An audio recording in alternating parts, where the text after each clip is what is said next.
So somebody may tell you that they love you to begin with. They may do everything to show you that they love you.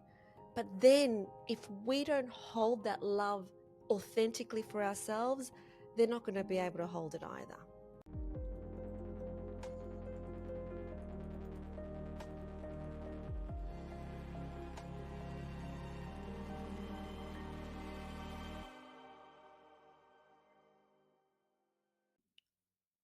Feeling sad that you're not receiving the love that you absolutely deserve to receive. In this video, I'm going to talk about why you're not getting it and the one thing that you must do first. Hi, my name is Eleni, and my passion is to talk about everything from the perspective of ego and the perspective of soul. Because when we see those two perspectives, everything then starts to make perfect sense. So first of all, expecting others to love us when we don't love every single part of ourselves makes absolutely no sense. So people will always meet us and come into our life according to where we're at, according to where our energetic vibration is. And if we don't love ourselves and the parts of ourselves that we don't want to show the world first, then you will find a partner that will find a flaw in you. You will find a partner that will bring out that part that you don't love for yourself. Because in every single relationship that we have, it's a mirror. It's a mirror to our wounding.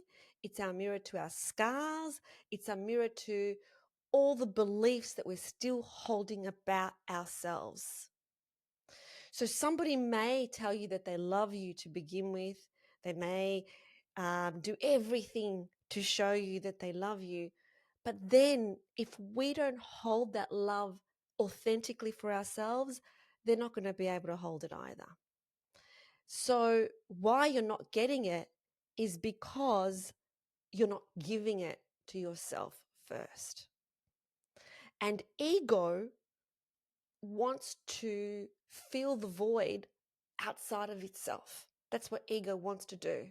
Whereas the soul has a deep knowing that everything that it could possibly want is within. And when we keep seeking validation and love from the people around us, and we've all been there, and we are still there. For much of the time, we're still there, where we're constantly seeking this validation and love outside of us. It's never going to be enough. It's never going to match up because we don't hold it for ourselves first. And no one will ever match up. An example would be somebody who has had a terrific relationship with one of their parents, who has felt very loved in their childhood. For me, that was me and my dad, where I felt very loved, adored, treasured, and cherished, very grateful that he's the father that I chose in this lifetime. And then expecting my partners to hold the same sort of love for me. And that's okay that I have that expectation. But first, I need to make sure that I have that type of love for me first. And that includes all the parts that I'm not so proud of, all the times where I was operating out of ego, all the times that I still operate out of ego, to hold myself and love myself regardless of the things I've said and the things I've done. And that doesn't mean that we just do and say whatever we like and just not observe ourselves and not want ourselves to grow and learn from that experience.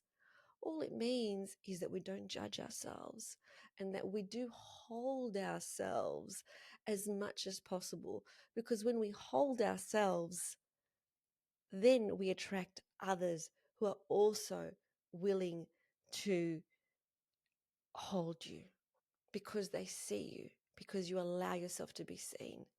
So what is it that you need to do in order to overcome this huge issue that we all experience in terms of wanting to be seen and wanting to be loved? This is what I would like you to do, is that thing that you dislike about yourself most, the thing that you do, the thing that you've done, love it. Love it as much as you can. Whatever the ego does, love it. Because the ego acts out of fear. The ego will do anything to be accepted and loved. And so we need to love that part of us almost like it's a child that needs to be nurtured. And so that's your task for today. Whatever it is that you dislike about yourself, there is something. Love it up. If this message resonated with you, please subscribe to this channel, because I will be putting up a lot of videos on exactly this topic. And it's a topic that I am so passionate about, which is all about how does the ego see the world? How does the soul see the world? The soul doesn't need external validation. It doesn't need anybody to love it, because it knows that it is love. It knows that love emanates from our essence and our being, and the right people magically appear in alignment with that love when we allow ourselves to be expressed in love. Sending you so much love.